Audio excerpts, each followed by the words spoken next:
Hi hello இன்றைக்கி Sunday special என்னன்னு பார்த்தீங்கன்னா பாலக் சிக்கன் கிரேவி தான் செய்ய போகிறோம் ஃப்ரெண்ட்ஸ். அதுக்கு முன்னாடி ஏன் சேனல் பிடிச்சிருந்துச்சுன்னா சப்ஸ்கிரைப் பண்ணிவிட்டு பெல் பட்டன் தட்டிடுங்க, அப்படியே ஆல் என்ற பட்டனை தட்டிடுங்க. வாங்க வீடியோக்குள்ளே போகலாம். Hi friends, welcome to Nirmala's kitchen. அதுக்கு முதல்ல இப்போ நம்ம ஒரு கட்டு பாலக்கீரை எடுத்து வேக வச்சு நான் தண்ணியில் போட்டு வேக வச்சு எடுத்து வச்சுருக்கேன். இப்போ இது நல்லா ஃபில்டர் பண்ணிவிட்டு இது ஒரு தட்டில் போட்டு வச்சுக்கலாம். பாருங்கள், நல்லா வெந்துட்டு இருக்குது.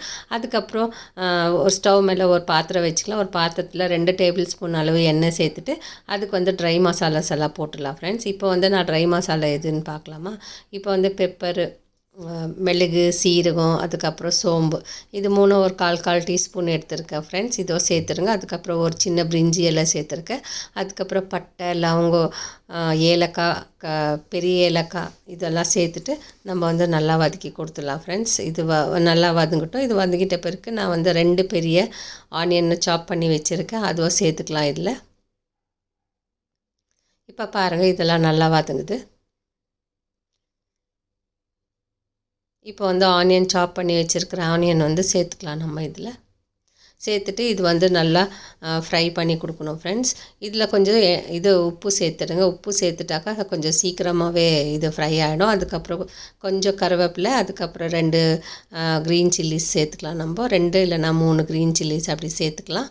சேர்த்துட்டு நம்ம நல்லா ஃப்ரை பண்ணி கொடுத்துடலாம். பாருங்கள், கலர் சேஞ்ச் ஆகிற மாதிரி ஃப்ரை பண்ணி கொடுக்கணும் இந்த வெங்காயத்தை. அதுக்கப்புறம் ஒரு டேபிள் ஸ்பூன் அளவுக்கு நம்ம இஞ்சி பூண்டு சேர்த்துக்கலாம். இஞ்சி பூண்டு சேர்த்துட்ட பிறகு நல்லா ஃப்ரை பண்ணி கொடுக்குறோம். அந்த ஸ்மெல்லெல்லாம் வாசனைலாம் போகிற வரைக்கும் நம்ம ஃப்ரை பண்ணி கொடுக்கலாம் ஃப்ரெண்ட்ஸ். பாருங்கள், இப்போது கலர் சேஞ்ச் ஆகுது. கலர் சேஞ்ச் ஆகிற வரைக்கும் திருப்பி ஃப்ரை பண்ணி கொடுக்கலாம். நம்ம இஞ்சி பூண்டெல்லாம் நல்லா வதங்கிட்டு வாசனை போயிட்டு பிறகு நம்ம மிளகாய்த்தூள், மல்லித்தூள் எல்லாம் சேர்த்துடலாம். இப்போ பாருங்கள், நான் மிளகாய் தூள் எடுத்திருக்கேன், மஞ்சள் தூள், அப்புறம் மல்லித்தூள், அப்புறம் சிக்கன் மசாலா. இது 4 சேர்த்துட்டு இதுவும் நல்லா வாசனை போகிற வரைக்கும் நல்லா வதக்கி கொடுத்துடலாம். இது ஸ்மெல் போகிற வரைக்கும் வதக்கி கொடுத்துனே இருக்கணும் ஃப்ரெண்ட்ஸ். அதுக்கப்புறம் நம்ம கட் பண்ணி வச்சுருக்கிற தக்காளியோ சேர்த்துடலாம். நான் இன்றைக்கி 2 தக்காளி எடுத்திருக்கேன். 2 தக்காளியும் நம்ம இதில் சேர்த்துடலாம். ஏன்னா நான் அப்புறமா தயிர் கூட கொஞ்சம் 1/4 கப் தயிர் கூட சேர்க்க போகிறேன்.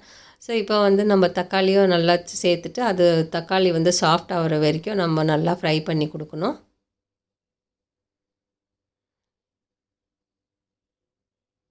தக்காளி நல்லா ஃப்ரை ஆகணும். அதுலேயே அந்த எண்ணெயிலே ஃப்ரை ஆச்சுனாக்கா டேஸ்ட்டு நல்லாயிருக்கும் நம்மளுக்கு. இப்போ நான் 1/4 கப்பு தயிர் எடுத்திருக்கேன்.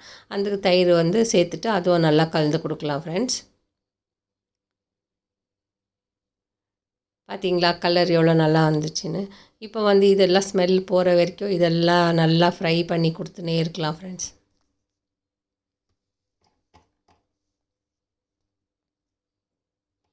இப்போ தக்காளி நல்லா வெந்துடுச்சு. இப்போ நான் இன்றைக்கி நான் 1.25 கேஜி சிக்கன் எடுத்திருக்கேன். அது நல்லா கழுவி எடுத்து வச்சுருக்கேன் ஃப்ரெண்ட்ஸ். நம்ம அதையும் சேர்த்துடலாம் இதில். நான் சிக்கனுக்கு மஞ்சள் தூள் சேர்த்துட்டு நல்லா கழுவி எடுத்து வச்சுருக்கிறேன். இப்போ அது சேர்த்துலாம். நம்ம சேர்த்துட்டு எல்லா பக்கமும் நல்லா கலந்து கொடுக்கணும் ஃப்ரெண்ட்ஸ். அந்த மசாலாலாம் இந்த சிக்கனில் ஒட்டுற வரைக்கும் நம்ம நல்லா கலந்து கொடுக்கணும்.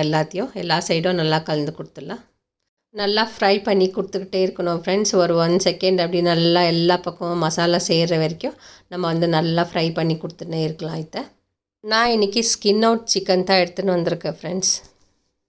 தண்ணி ஆட் பண்ணாதீங்க. இப்போவே தண்ணி அதுக்கப்புறமா தான் ஆட் பண்ணோம். நம்ம தண்ணி இந்த சிக்கன்லேயே தண்ணி மேலே வரும். பார்த்திங்களா, நான் எல்லா பக்கமும் நல்லா கலந்து கொடுத்துட்டேன். இப்போ கொஞ்சமாக உப்பு சேர்த்துலாம். ஏற்கனவே நான் கொஞ்சம் வெங்காயம் வதக்கிறதுக்கு கொஞ்சம் உப்பு சேர்த்தேன். இதில் கொஞ்சம் உப்பு சேர்த்துலாம். இந்த உப்பு சேர்த்துட்டு இதையும் நல்லா கலந்து கொடுத்துடலாம் எல்லா பக்கமும்.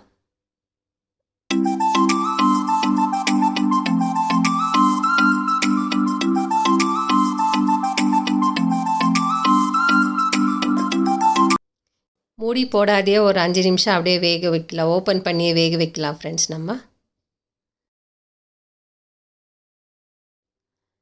பார்த்திங்களா, இப்போ தண்ணி அதிலே வந்துடுச்சு. இப்போ நம்ம மிக்ஸி ஜார் ஒன்று எடுத்துக்கலாம். மிக்ஸி ஜார் எடுத்துகிட்டு இப்போ நம்ம வேக வச்சுருக்கிற பாலக்கீரையை நான் ஒரு கட்டு பாலக்கீரை எடுத்து வச்சுருக்கேன். அது மிக்ஸி ஜாரில் சேர்த்துடலாம். பாலக்கீரை சேர்த்துட்டு அதுக்கப்புறம் ஒரு கைப்பிடி அளவு கொத்தமல்லி, அதுக்கப்புறம் அரை கைப்பிடி அளவுக்கு புதினா இலை புதினா இலை இதை 3 சேர்த்துட்டு நல்லா நைஸாக பேஸ்ட் மாதிரி அரைச்சி எடுத்துன்னு வந்துடலாம் ஃப்ரெண்ட்ஸ் நம்ம. இப்போ பாருங்கள் நான் வந்து அரைச்சி எடுத்துன்னு வந்துட்டு பேஸ்ட் மாதிரி பார்த்தீங்களா எவ்வளோ நல்லா க்ரீன் கலராக தெரியுது. இப்போ இது ஒரு ஓரமாக வச்சிடலாம். அதுக்கப்புறம் இந்த சிக்கனில் வந்து இந்த மசாலாவை வந்து சேர்த்துடலாம். நம்ம இந்த க்ரீன் மசாலாவை சேர்த்துடலாம். இது வந்து பாலக் பேஸ்ட்டு தான் ஃப்ரெண்ட்ஸ். பாலக் வந்து நல்லா கலரும் கொடுக்கும், டேஸ்ட்டும் இருக்கும் நல்லா. ஸோ பாருங்கள் இப்போ வந்து நான் இந்த அரைச்சி வச்சுருக்கிற பாலக் பேஸ்ட் வந்து நான் இதில் சேர்த்துறேன், சிக்கனில் சேர்த்துறேன். சேர்த்துட்டு எல்லா பக்கமும் நல்லா கலந்து கொடுத்துட்டே இருக்கலாம். இது வந்து எல்லா பக்கமும் நல்லா கோட் ஆகிற வரைக்கும் இந்த சிக்கனை கலந்து கொடுக்கலாம்.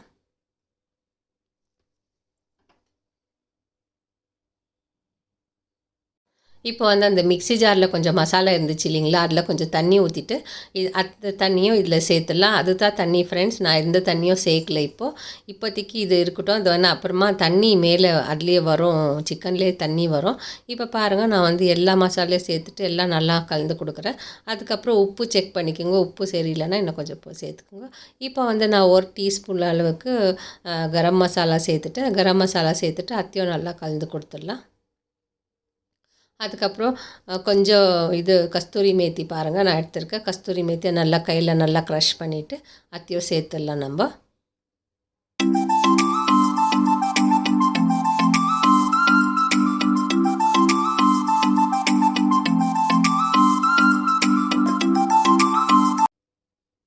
அதுக்கப்புறம் உப்பு பாருங்கள், உப்பு பத்தலை எனக்கு, அதனால் நான் இன்னும் கொஞ்சம் உப்பு சேர்த்துக்கினேன். உப்பு சேர்த்துட்டு எல்லா பக்கமும் நல்லா கலந்து கொடுத்துடலாம்.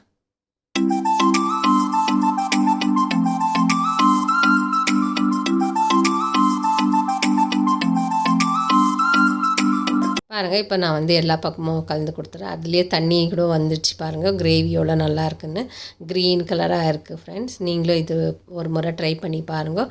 பட் டேஸ்ட்டுன்னா அவ்வளோ சூப்பராக இருந்துச்சு ஃப்ரெண்ட்ஸ் டேஸ்ட்டு. நீங்கள் யாரெல்லாம் உங்களுக்கு பாலக் பிடிக்குன்றவங்க இந்த மாதிரி செஞ்சு சாப்பிட்டு பாருங்கள். இப்போ வந்து நம்ம மூடி போட்டு ஒரு 10 நிமிஷத்துக்கு நல்லா வேகட்டும் ஃப்ரெண்ட்ஸ். நம்ம வந்து எந்த தண்ணியும் இதில் சேர்க்கல, தண்ணி வந்து அதுலேயே வரும். ஸோ இப்போ பாருங்கள் நான் ஓப்பன் பண்ணி காமிக்கிறேன். இப்போ வந்து பாத்திரத்தில் எண்ணெய் பிரிஞ்சு வந்திருக்கு, கொஞ்சம் தான் எண்ணெய் பிரிஞ்சு வந்திருக்கு. இன்னும் நல்லா எண்ணெய் பிரிஞ்சு வர வரைக்கும் நம்ம வந்து இதை குக் பண்ணோம். இப்போ வந்து எல்லா பக்கமும் நல்லா கலந்து கொடுத்துடலாம்.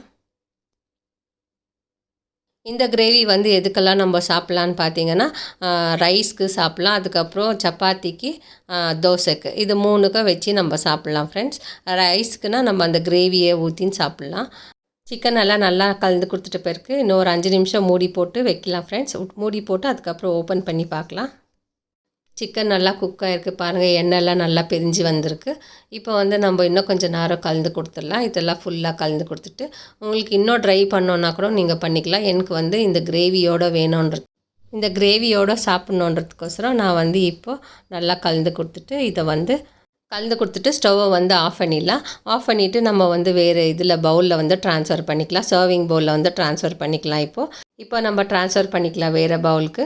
இப்போ பாருங்கள் எவ்வளோ நல்லா குக் ஆகிருக்குன்னு சொல்லிட்டு. இப்போ பாருங்கள் நான் வந்து எல்லா பவுலில் சேர்த்துட்டு இதுக்கு வந்து கொத்தமல்லி வந்து கட் பண்ணி வச்சுருக்கேன் நான். அந்த கொத்தமல்லியும் இதில் சேர்த்துடலாம். இப்போது நான் வந்து கொஞ்சம் கொத்தமல்லி எடுத்துருக்கேன், அது வந்து கட் பண்ணி இதில் சேர்த்துடலாம். இந்த டிஷ் வந்து ரொம்ப டேஸ்ட்டாக இருக்கும் ஃப்ரெண்ட்ஸ். நீங்களும் ஒரு முறை செஞ்சு பாருங்கள். அதுக்கப்புறம் வீடியோ ஸ்கிப் பண்ணாமல் லாஸ்ட் வரைக்கும் பாருங்கள். பார்த்துட்டு எப்படி இருக்குன்னு எனக்கு கமெண்ட் பண்ணுங்கள். பிடிச்சிருந்தால் லைக் பண்ணுங்கள், ஷேர் பண்ணுங்கள், சப்ஸ்கிரைப் பண்ணுங்கள். தேங்க்யூ, பாய்.